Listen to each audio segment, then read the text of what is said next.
Во денешниот свет, каде отворената комуникација и споделувањето на емоции е често нагласено како клуч за ментално здравје, постои еден длабок и помалку контрадикторен цитат.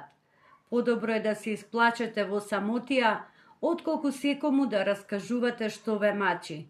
Оваа изјава не повикува да се преиспитаме и да ја преиспитаме нашата перцепција за тоа како се носиме со болката, тагата и внатрешниот немир. Силата на самотијата често се доживува негативно, како нешто што треба да се избегнува. Сепак, постои посебна сила во моментите проведени сами со себе. Кога плачеме во самотија, си пружаме прилика да се соочиме со своите емоции без надворешните притисоци и судови.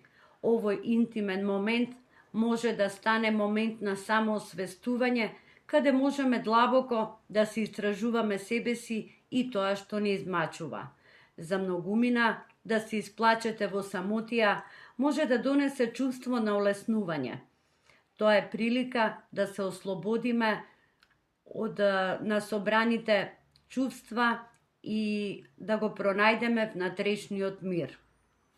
Во тој момент не треба да се загрижуваме за тоа како нашите емоции влијаат врз другите, што ни овозможува да се фокусираме на сопственото исцелување.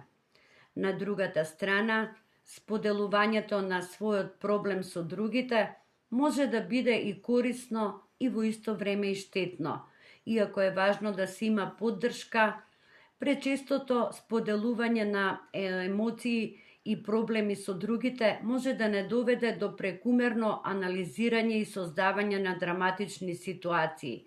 Многу луѓе се чувствуваат должни да ги оправдаат своите емоции или да бараат поддршка, што може да го отежнува процесот на исцелување. Споделувањето на емоционалната тежина може исто така да доведе и до чувство на изолација. Кога се соочуваме со луѓе кои не можат да не разберат или да не поддржат во нашата болка, може да ни се чини дека сме се уште осамени. Во тие моменти да се исплачете во самотија може би се чини како единствен начин да се носиме со тоа. Како да се пронајде рамнотежа помеѓу самотијата и споделувањето на емоциите и на проблемите. Клучот лежи во самоспознавањето. Поставете се себе си на прво место и поставете си прашање.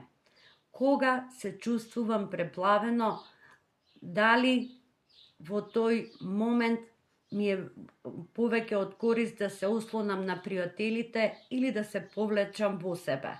Развивањето на емоционалната интелигенција може да помогне во препознавање на моментите кога е подобро да се побара поддршка, а кога е подобро да се повлечете во самотија. Драги мои, доколку ви се допаѓаат вакви слични теми на кои зборувам од мој агол, ве поканувам да го заследите мојот канал. За вас е тоа само еден бесплатен клик, а мене вашата поддршка многу ќе ми значи. Довидување до моето следно видео и ви посакувам се најдобро.